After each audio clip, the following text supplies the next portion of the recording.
نحمده ونصلي على رسوله الكريم اما بعد فاعوذ بالله من الشيطان الرجيم بسم الله الرحمن الرحيم فلا وربك لا يؤمنون حتى يحكموك فيما شجر بينهم ثم لا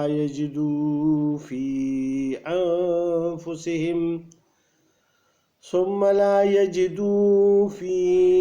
أنفسهم حرجا مما قضيت ويسلموا تسليما ولو أنا كتبنا عليهم أن اقتلوا أنفسكم أو اخرجوا من دياركم ما فعلوا إلا قليل منهم ولو أنهم فعلوا ما يوعظون به لكان خيرا لهم وأشد تثبيتا وإذا لآتيناهم من لدنا أجرا عظيما وَلَهَدَيْنَاهُمْ صِرَاطًا مُسْتَقِيمًا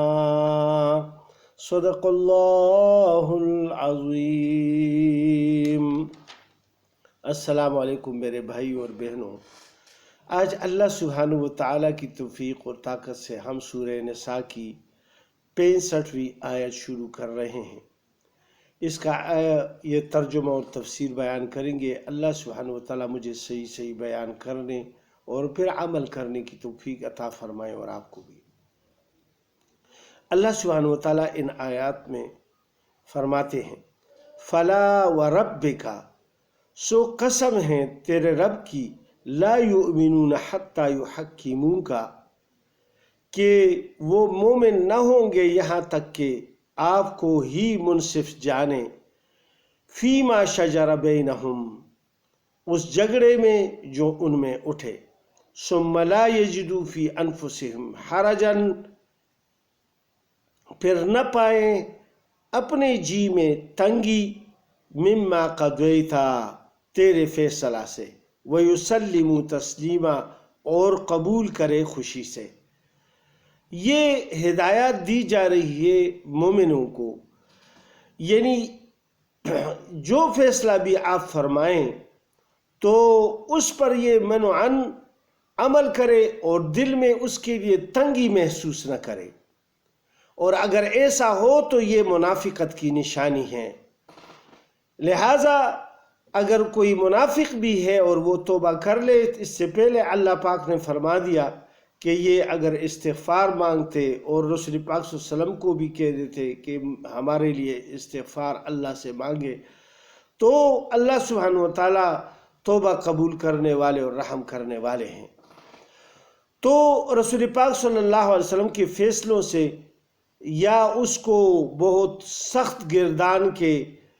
جو آدمی اس پر کوئی تبصرہ کرتا ہے تو یہ اچھی بات نہیں ہے، یہ منافقوں کا شیوا تھا جو اللہ اور رسول کے فیصلوں پر یعنی اپنی ناراضگی اور دل میں تنگی محسوس کرتے تھے۔ پھر اللہ پاک فرماتے ہیں یہ تو کوئی اتنی بڑی بات نہیں ہے، اس سے پہلے تو یہودیوں پر جو اللہ پاک نے فیصلے نافذ فرمائے تھے وہ بہت سخت فیصلے تھے۔ اب حضرت محمد مصطفیٰ صلی اللہ علیہ وآلہ وسلم کی امت پر تو اللہ پاک نے بہت رحم کرم فرمایا ہے، ہر چیز میں بہت زیادہ رعایت دی ہے، تو اللہ پاک اس کی طرف اشارہ فرما رہے ہیں وَلَوْ أَنَّا كَتَبْنَا عَلَيْهِمْ، اور اگر ہم ان پر حکم کرتے یعنی فرض کر لیتے، أَنِ اقْتُلُوا أَنفُسَكُمْ، کہ ہلاک کرو اپنے جانوں کو، یعنی اپنی جانوں کو قتل کرو، أَوِ اخْرُجُوا مِن دِيَارِكُمْ، یا چھوڑ نکلو اپنے گھر کو، مَا فَعَلُوهُ، تو ایسا نہ کرتے یہ لوگ، إِلَّا قَلِيلٌ مِّنْهُمْ، مگر توڑے ان میں سے، انہوں نے جو سجدہ کیا تھا وہ بچھڑے کو، تو جب موسیٰ علیہ السلام واپس آئے تو انہوں نے پھر معذرت کی کہ ہم سے تو گناہ ہو گیا ہے، اور اس کا اب یعنی توبہ کیسے ہوگا کہ ہمیں اللہ سبحانہ و تعالیٰ یہ گناہ معاف فرما دے؟ تو اللہ پاک نے حکم فرما دیا کہ یہ اپنے آپ کو قتل کر دے۔ تو کتنی سخت بات ہے۔ تو ان میں جن لوگوں نے عبادت کی تھی، پھر انہوں نے کہا کہ یہ تو بہت بڑا یعنی ہمارے لیے سخت کام ہے کہ ہم اپنے گلے پر چھری پہ پھیر دیں یا کوئی اپنے آپ کو اس طرح خودکشی کر لے۔ تو پھر حکم ہوا کہ جن لوگوں نے سجدہ نہیں کیا وہ لوگ یعنی ان لوگوں کو قتل کر دے جن لوگوں نے سجدہ کیا ہے۔ پھر انہوں نے کہا کہ یہ بھی تو بڑا مشکل ہے، کسی کے بیٹے نے سجدہ کیا ہے، کسی کے باپ نے کیا ہے، کسی کے بھائی نے کیا ہے، یا یعنی سب رشتہ دار تھے آپس میں، تو کیسے ہم ایک دوسرے کی گردنوں کو اڑائیں گے اور قتل کریں گے؟ اللہ پاک نے پھر اپنی رحمت سے ان کے اوپر ایک اندھیرا سا چھا گیا، اور اس میں پھر ان کو یہ دکھائی نہیں دیتا تھا کہ یہ کون میں مار رہا ہوں، لہٰذا وہ سامنے کھڑے کر دیے گئے اور ان کو سب کو قتل کر دیا۔ تو یہ ایک حکم تھا۔ اور یا ان کو یعنی جو اپنے وطن کو چھوڑنے کا کہا یا جہاد کے لیے جو کہا گیا، تو انہوں نے بھی یعنی بہت کم لوگوں نے یہ بات مانی، اور اگر ان کو بھی یہ حکم ہو جاتا تو یہ بھی نہ مانتے۔ اللہ پاک نے ان کی دلوں کی بات بتا دی۔ تو اللہ سبحانہ و تعالیٰ فرماتے ہیں وَلَوْ أَنَّهُمْ فَعَلُوا، اور اگر یہ لوگ کرے مَا يُوعَظُونَ، وہ جو ان کو نصیحت کی جاتی ہے، بِهِ لَكَانَ خَيْرًا لَهُمْ، تو البتہ ان کے حق میں بہتر ہو، وَأَشَدَّ تَثْبِيتًا، اور زیادہ ثابت رکھنے والا ہو دین میں، وَإِذًا لَآتَيْنَاهُم مِّن لَّدُنَّا أَجْرًا عَظِيمًا، اور اس وقت البتہ دیں ہم ان کو اپنے پاس سے بڑا اجر اور ثواب، یعنی اس پر بہت بڑا اجر ملے گا جو اللہ کے احکامات کو مانتا ہے اور رسول پاک صلی اللہ علیہ وآلہ وسلم کے طریقوں پر چلتے ہیں اور ان کے فیصلوں پر عمل کرتے ہیں۔ اور وَلَهَدَيْنَاهُمْ صِرَاطًا مُسْتَقِيمًا، اور چلا دیں گے ان کو سیدھی راہ، یعنی ان کو ضرور سیدھی راہ دکھائیں گے، ہم سیدھے راستے پر چلائیں گے، لیکن اگر ان کی نیتیں ٹھیک ہو جائیں اور یہ اللہ اور رسول کے حکم کو ماننے لگ جائیں۔ اور پھر اللہ پاک فرماتے ہیں وَمَن يُطِعِ اللَّهَ وَالرَّسُولَ، اور جو کوئی حکم مانے اللہ کا اور اس کے رسول کا، فَأُولَٰئِكَ مَعَ الَّذِينَ أَنْعَمَ اللَّهُ، وہ اور اس کے رسول کا، سو وہ ان کے ساتھ ہیں جن پر اللہ نے انعام کیا ہے، انعم اللہ علیہم من النبیین، کہ وہ نبی ہیں، والصدیقین، اور صدیق ہیں، والشہداء، اور شہید ہیں، والصالحین، اور نیک بخت لوگ ہیں، صالح لوگ ہیں، وحسن اولئک رفیقا، اور اچھی ہے ان کی رفاقت۔ تو جو اللہ کے نبی ہیں، سب سے زیادہ حکم اللہ کے ماننے والے، تو وہ سب سے پہلے امت میں وہ ہوتے ہیں، سب سے پہلے وہ عمل بھی کرتے ہیں، اور پھر اپنے امتیوں کو وہ دکھاتے ہیں، اور پھر اس کے بعد جو ان کو یعنی بغیر نشانیوں کے اس کو مان لے، جس طرح کہ ابو بکر صدیق رضی اللہ تعالیٰ عنہ کو اسلام پیش کیا گیا رسول پاک صلی اللہ علیہ وسلم کی طرف سے، اور خدیجۃ الکبریٰ رضی اللہ تعالیٰ عنہ کا، اور حضرت علی کرم اللہ وجہہ کو، اور اسی طرح بعض لوگ اور بھی تھے، تو یہ اسی وقت مسلمان ہو گئے۔ انہوں نے یہ بات بھی نہیں کی کہ چلو ہم دیکھتے ہیں یا مشورہ کرتے ہیں، یا بس جس وقت بھی یعنی ابو بکر صدیق رضی اللہ تعالیٰ عنہ کو رسول پاک صلی اللہ علیہ وسلم نے فرمایا کہ مجھے اللہ پاک نے نبوت عطا فرمائی ہے، تم ایمان لے آؤ، تو اس نے اسی وقت ایمان لایا۔ اسی لیے صادق یعنی صدیقین میں سے ہیں، اور ان کا درجہ، صدیقین کا درجہ شہداء سے پہلے اللہ پاک نے بیان فرمایا۔ اور شہداء تو وہ لوگ ہیں جو اللہ کے حکموں پر اور دین پر مر مٹنے کے لیے تیار ہو اور اپنی جانوں کو قربان کر دیتے ہیں۔ والصالحین، اور اس کے علاوہ جو وہ زندگی گزارتے ہیں اللہ کے احکامات کے مطابق اور رسول پاک صلی اللہ علیہ وسلم کے طریقوں پر، تو اللہ پاک فرماتے ہیں وَحَسُنَ أُولَٰئِكَ رَفِيقًا، اور اچھی ہے ان کی رفاقت، یعنی ان لوگوں کے ساتھ جو بھی رہتے ہیں اور ان کے سے اعمال کرتے ہیں ان جیسے، تو ان کی رفاقت اور ان کا اتباع یہ بہت اچھا ہے۔ اور پھر اللہ پاک فرماتے ہیں ذَلِكَ الْفَضْلُ مِنَ اللَّهِ، یہ فضل ہے اللہ کی طرف سے، وَكَفَىٰ بِاللَّهِ عَلِيمًا، اور اللہ کافی ہے جاننے والا۔ اب اللہ پاک فرماتے ہیں یا ایھا الذین آمنوا خذوا حذرکم فانفروا ثبات او انفروا جمیعا، اے ایمان والو لے لو اپنے ہتھیار پھر نکلو جدا جدا، فوج ہو کر یا سب اکٹھے ہو کر۔ یعنی اللہ کی طرف سے جہاد کے لیے جو حکم آیا تو اس میں فرمایا کہ اپنے ہتھیار کو نکلو اور کافروں سے لڑنے کے لیے نکلو، تو اکیلے اکیلے بھی جا سکتے ہو یا چھوٹی چھوٹی ٹولیوں میں جا سکتے ہو یا اکٹھے سارے بھی نکل سکتے ہو لشکر کی شکل میں۔ یہ ابتدائی احکامات ہیں۔ وَإِنَّ مِنْكُمْ لَمَن لَّيُبَطِّئَنَّ، اور تم میں بعضاً ایسا ہے کہ البتہ دیر لگا دے گا۔ فَإِنْ أَصَابَتْكُمْ مُصِيبَةٌ، پھر اگر تم کو کوئی مصیبت پہنچے، قَالَ قَدْ أَنْعَمَ اللَّهُ عَلَيَّ، تو کہے اللہ نے مجھ پر فضل کیا، اِذْ لَمْ أَكُنْ مَعَهُمْ شَهِيدًا، کہ میں نہ ہوا ان کے ساتھ۔ بعض اوقات جنگ میں ہو جاتا ہے جس طرح کہ جنگ احد میں، یعنی وقتی طور پر جو ان کے ساتھ یعنی شکست کی صورت سی ہوئی، تو جب اس میں بہت زیادہ صحابی شہید ہوئے 70 کے قریب، تو منافقوں نے کہا کہ کیونکہ یہ واپس گئے تھے عبداللہ بن ابی بن سلول، اس کے ساتھ تقریباً 300 آدمی بھی واپس ہو گئے، تو یہ واپس جب آ گئے جنگ سے تو یہ کہنے لگے کہ اچھا تھا کہ ہم ان کے ساتھ نہیں تھے، یہ دیکھو ہم بھی ایسے ہی سارے مارے جاتے۔ تو وَلَئِنْ أَصَابَكُمْ فَضْلٌ،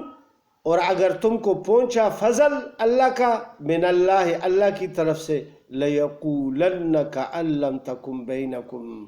تو اس طرح کہنے لگے گا کہ گویا یہ نہ تھی تم میں،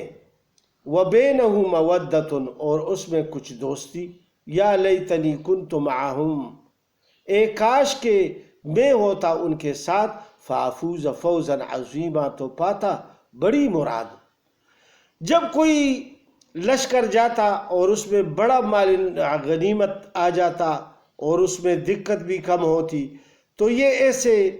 دیکھتے تھے ایسے موقع، اور اس میں پھر جانے کی کوشش بھی کرتے تھے۔ تو جب مال غنیمت آ جاتا تھا اور یہ نہ گئے ہوتے، تو پھر یہ جب واپس مال غنیمت کے ساتھ مسلمان واپس آ جاتے اپنے گھروں کو، تو یہ پھر دل میں بہت افسردہ ہوتے تھے کہ کاش کہ ہم بھی ان کے ساتھ ہوتے اور ہمیں بھی اس مال غنیمت میں حصہ مل جاتا۔ تو اس کو انہوں نے یعنی عظیم کامیابی، بڑی مراد والی کامیابی بتائی جو دنیا ملنے کی ہے۔ ان کا اصل مقصد تو دنیا تھا، اور دنیا جب دیکھ لیتے تو یہ آس اور افسوس کرتے کہ کیوں ہم ان کے ساتھ نہیں گئے، اور جب مسلمانوں کو تکلیف پہنچتی تو پھر اس پر خوش ہوتے اور کہتے کہ اچھا ہوا ان کے ساتھ ہم گئے نہیں، ورنہ ہم بھی اس طرح لڑ جاتے۔ تو اللہ سبحانہ و تعالیٰ فرماتے ہیں فَلْيُقَاتِلْ فِي سَبِيلِ اللَّهِ الَّذِينَ، سو چاہیے کہ لڑے اللہ کی راہ میں وہ لوگ، یشرون الحیات الدنیا، وہ لوگ جو بیچتے ہیں دنیا کی زندگی،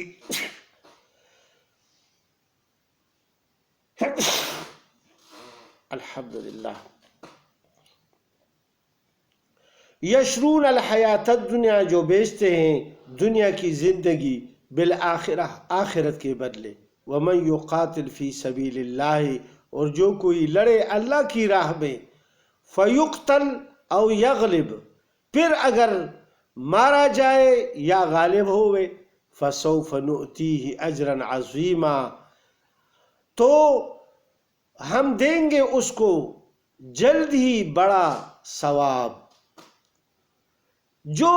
اپنی موت سے مرا، یعنی اللہ کے راہ میں نکلا ہے لیکن کوئی بیماری سے وفات پا چکا ہے، یا مقاتلے میں جنگ میں شہید ہوا، تو دونوں میں اللہ سبحانہ وتعالیٰ نے وعدہ فرمایا ہے کہ ان کو اجر عظیم ملے گا۔ اللہ کے راستے کے اتنے برکات ہیں، کیونکہ انہوں نے مسجد نبوی کے اور بیت اللہ شریف کے یہ نمازیں قربان کی، اور رسول پاک صلی اللہ علیہ وآلہ وسلم بعض اوقات کچھ صحابہ کو بھیج دیتے تھے اور کچھ کے ساتھ خود بھی نکلا کرتے تھے۔ تو دونوں صورتوں میں یعنی حکم ہے کہ بہت بڑا اجر عظیم ہے ان کے لیے، جو اپنی موت مر جائے اللہ کے راستے میں، یا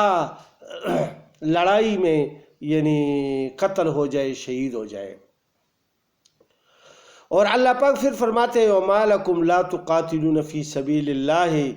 اور تم کو کیا ہوا ہے کہ نہیں لڑتے اللہ کی راہ میں، وَالْمُسْتَضْعَفِينَ مِنَ الرِّجَالِ، اور ان کے واسطے جو مغلوب ہے مردوں میں سے، وَالنساء، اور عورتوں میں سے، وَالْوِلْدَانِ، اور بچے، الَّذِينَ يَقُولُونَ رَبَّنَا، جو کہتے ہیں کہ اے رب ہمارے، اخرجنا من هذه القرية الظالم اہلها، نکال ہم کو اس بستی سے کہ ظالم ہیں یہاں کے لوگ، واجعل لنا من لدنك وليا واجعل لنا من لدنك نصيرا، اور کر دے ہمارے واسطے اپنے پاس سے کوئی حمایتی، اور کر دے ہمارے واسطے اپنے پاس سے مددگار۔ یہ مکہ معظمہ میں جو فقراء اور مساکین تھے لیکن مسلمان ہوئے تھے بعض لوگ، اور ان کے ساتھ وہ ہجرت نہیں کر سکے تھے رسول پاک صلی اللہ علیہ وسلم کے ساتھ، تو ادھر وہ پھر وہ جو ان کے رشتہ دار تھے ان کو تنگ کرتے تھے، اور ان کو مرتد کرنے کے لیے ان پر دباؤ ڈالتے تھے اور مارتے تھے، پیٹتے تھے۔ تو وہ اس وقت میں یہ دعا کرتے تھے کہ یا اللہ ہمارے لیے کوئی مددگار اور کوئی حمایتی بھیج دے۔ الذین آمنوا یقاتلون فی سبیل اللہ، جو لوگ ایمان والے ہیں سو لڑتے ہیں اللہ کی راہ میں، والذین کفروا یقاتلون فی سبیل الطاغوت، اور جو کافر ہیں سو لڑتے ہیں شیطان کی راہ میں، فقاتلوا اولیاء الشیطان، سو لڑو تم اے مسلمانوں شیطان کے حمایتیوں سے، ان کید الشیطان کان ضعیفا، بے شک فریب شیطان کا سست ہے۔ یہ جو کافر ہے یہ شیطان اور کفر کے لیے یہ لڑ رہے ہیں اور یہ ظالم ہیں، لہذا جلد ہی ان کا زور ٹوٹ جائے گا، اور ان کی جو حرکتیں ہیں یہ سب تباہ و ہلاک ہو جائیں گے اور نیست و نابود ہو جائیں گے۔ آپ یعنی مسلمانوں کو اللہ پاک ہدایت فرما رہے ہیں کہ اس وقت تک ان کے ساتھ لڑو کہ جب تک کہ یہ اپنے زور و ظلم سے باز نہ آ جائے اور مسلمانوں کو تنگ کرنا نہیں چھوڑ دے، یا ایمان لائے اور یا توبہ کر لے اس بات سے، یعنی معاہدہ کر لے کہ ہم مسلمانوں کو کچھ بھی نہیں کہیں گے۔ اللہ سبحانہ وتعالی ہم سب کو ان آیات پر عمل کی توفیق عطا فرمائے۔ وما علینا الا البلاغ۔ السلام علیکم ورحمۃ اللہ وبرکاتہ۔